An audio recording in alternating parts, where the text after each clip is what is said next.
We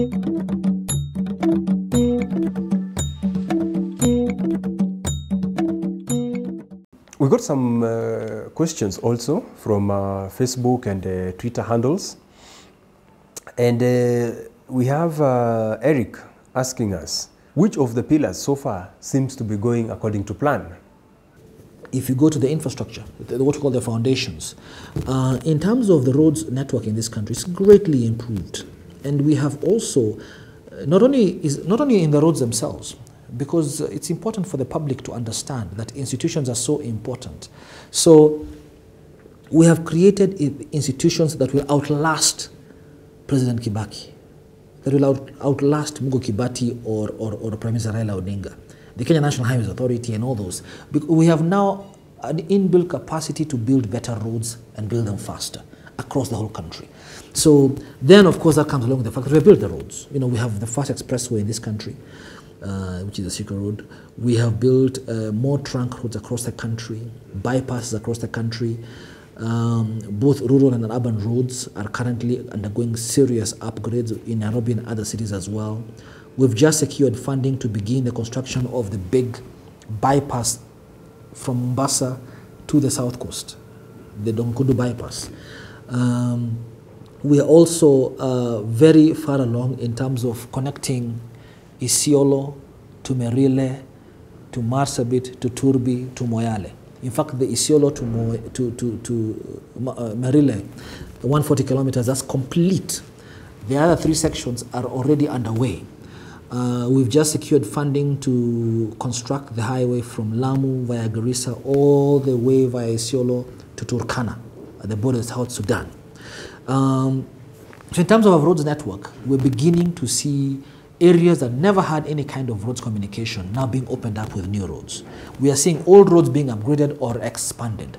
In terms of other parts of infrastructure, energy, generation of energy, we're now beginning to see geothermal energy being ramped up, wind energy being ramped up. We're beginning also to see electrification. A lot of homes have been connected over the last 4 years. In fact, over the last 4 years, since 2008, we have connected 1 million homes. Almost the same number as was connected the previous 80 years, just to give you an idea of how fast Vision 2030 has progressed things. So we moved from 1922 to 1980, we connected 1 million people. From 2008 to 2012, another 1 million. So 2 million total connected. And we hope to keep that going. If you look at fiber optic technology, ICT, we have been now able to connect Kenya to the rest of the world. 4 years ago, we had 0 connections. Now we have 4 submarine cables.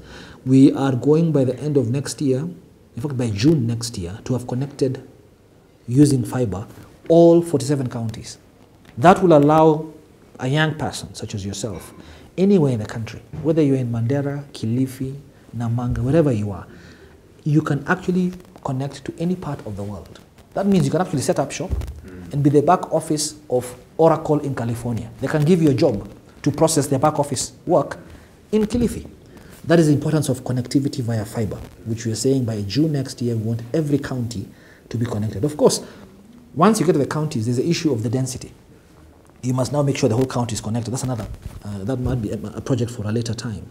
When it comes to rail, for the first time since 1935, other than Magadi, we've added several kilometers of rail.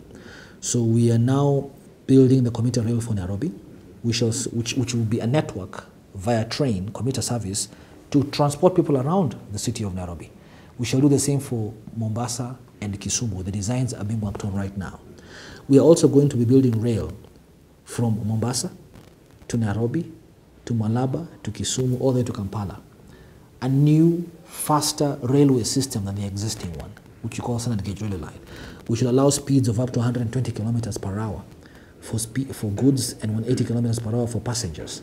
We are about to start that in the next 3-4 months and to complete that in the next 2-3 years. We are also going to do the same thing for the Lamu, Isiolo, Moyale, and Isiolo Nadapal corridor. If you look again at water infrastructure, dams construction, sometimes and these are very challenging. You know, when you're building a dam, it means displacing people, because the area where the dam is going to be, people maybe have farms. If they're not living there, maybe they have farms. So some of these projects also sometimes are tricky because you have to negotiate with the people who are actually, if you're building a road, especially if it's a new road, government must acquire that land where the road will pass. And already much of that land is either owned privately or by communities. We have to negotiate with them. So sometimes it is important for the public to understand how come these projects sometimes get delayed.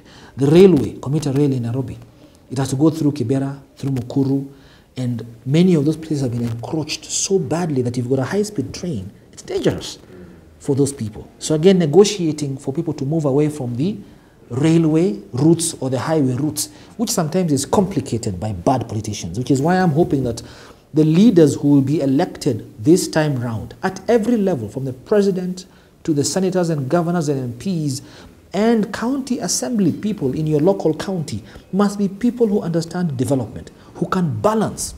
When they look at you, they understand that they must defend you in the immediate and defend you for the future. You must balance immediate needs with long-term needs.